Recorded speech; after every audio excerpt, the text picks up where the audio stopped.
Au deuxième jour du blocus américain dans le détroit d'Ormuz, Trump avertit que les navires iraniens qui le défieront seront éliminés. Matt Finn, à Dubaï, nous apporte les dernières informations. Matt. Bonjour Ainsley. Jusqu'à présent, il n'y a eu aucun rapport d'incident grave dans le golfe Persique où se déroule le blocus américain. Lauren Simonetti de Fox rapporte maintenant qu'un navire chinois a traversé aujourd'hui le détroit d'Ormuz malgré le blocus des XR en vigueur. Ce pétrolier transportant des produits chimiques, bloqué hier lors du premier jour du blocus, a finalement pu passer aujourd'hui. Cela correspond à ce que disent le président et le CENTCOM, à savoir que l'ensemble du golfe Persique n'est pas bloqué. Les Iresneiro bloquent l'accès aux ports iraniens. Un porte-parole militaire a menacé de représailles en écrivant que si la sécurité des ports iraniens était menacée, aucun port dans le Golfe ou la mer d'Oman ne serait en sécurité. Le rapport de ce matin de l'Agence internationale de l'énergie signale que les attaques contre les infrastructures énergétiques au Moyen-Orient et les restrictions dans le détroit d'Ormuz ont causé la plus grande interruption d'approvisionnement en carburant de l'histoire.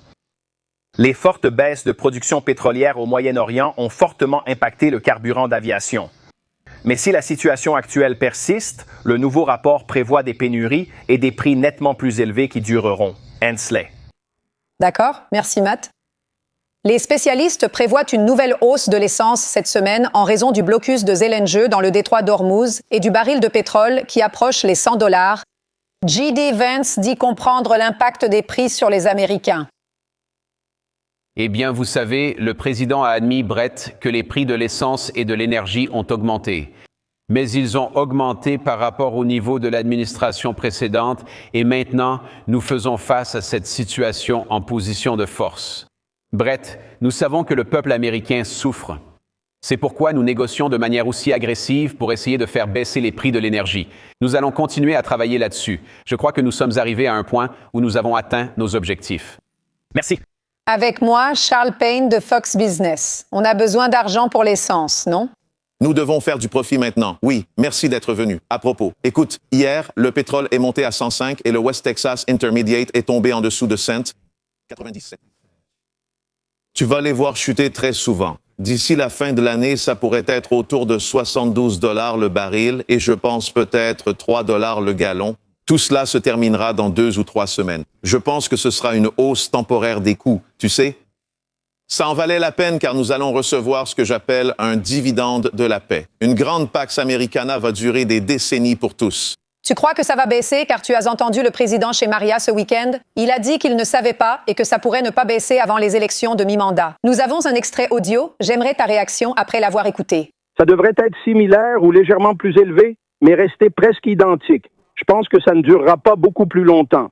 Alors, je pense qu'il est prudent. Et encore une fois, si cela se résout en quelques semaines, c'est ce que je dis. Les prix du pétrole seront autour de 73 à la fin de l'année et l'essence à $3,10. Comment cela se règle-t-il? Et maintenant, devons-nous simplement entrer, prendre l'uranium enrichi, et c'est tout? On dirait qu'ils étaient très proches lors de ce dernier tour. Il y a beaucoup en jeu et l'Iran est inquiet. Je connais beaucoup de gens, et même des médias américains, qui sont contre l'Amérique. Mais nous les avons complètement écrasés. Et cette idée que vous avez une guerre de guérilla comme dernier recours, vous voyez? Il y a ce vieux mème d'une porte avec un gars qui tient le verrou. C'est exactement ça. C'est là qu'ils en sont arrivés maintenant. Alors, ouais, tu vois, c'est ça qu'on aime. Pour régler la situation, mais ce blocus cause un préjudice économique supplémentaire, comme avec l'Iran. Oui, ce n'est pas possible. Cela coûte à l'Iran 435 millions de dollars par jour. D'accord. Aux États-Unis, le prix moyen de l'essence est de $4,11. La semaine dernière, c'était $4,14 et le mois dernier, $3,67. Les prix de l'essence, et J.D. Vance a mentionné ce point, il n'a pas voulu s'en vanter parce qu'ils restent élevés, mais ils ont beaucoup baissé depuis l'investiture de façon drastique. Nous revenons à une zone où nous avons déjà été, encore loin des pics sous l'administration Biden. Mais les gens aiment ça, car nous ne voulons pas nuire aux bonnes choses qui se passent avec le grand projet de loi et les baisses d'impôts. Et toutes ces choses déjà évidentes, les données sur la fabrication, l'emploi et la relocalisation montrent une économie qu'on ne veut pas voir interrompue maintenant. Quel impact cela a-t-il sur les prix au supermarché? Oui, ça a un impact. Surtout avec le diesel, vous savez, il est utilisé pour transporter les produits. Je dirais que le seul point positif en ce moment, c'est le gaz naturel, essentiel pour l'industrie américaine, qui est 20% moins cher depuis le conflit avec l'Iran. Ainsi, tous ces centres de données et toutes ces usines que nous avons construits pour vraiment stimuler l'économie ne sont pas glamour, mais ils sont très puissants. D'accord. Vous organisez une réunion publique? Oui, Fox Business. J'ai hâte. Demain, c'est l'espace. Le moment est parfait, non? Bien sûr, Artemis. Et il y a l'introduction en bourse de SpaceX. Il y a l'État. J'adore l'espace, tu sais. Tu as probablement grandi en aimant simplement l'espace, n'est-ce pas? L'argent qui est en train d'être gagné maintenant, j'ai fait gagner plus d'argent aux gens dans ma vie l'année dernière et je pense que je vais dépasser ça cette année. Avec les idées partagées à mes abonnés dans le programme, je vais expliquer comment nous allons gagner beaucoup d'argent grâce à l'espace dans un délai d'1 à 5 ans. Ce sera phénoménal. Oui, je vais devoir regarder. Ce sera amusant avec des choses sympas. C'est bien. Alors, ce qu'on sait de plus récent sur d'éventuelles discussions jeudi, c'est un engagement aussi long. Tu penses, Trey, que le vice-président referait ce voyage, à moins qu'il n'y ait quelque chose de concret ou qu'il en ait parlé d'ici là? Nous ignorons la réponse, mais les États-Unis savent comment négocient les Iraniens et, selon nos sources, ils éviteront les erreurs des anciens gouvernements en ne laissant pas les Iraniens prolonger les discussions. Les lignes rouges du gouvernement Trump sont claires.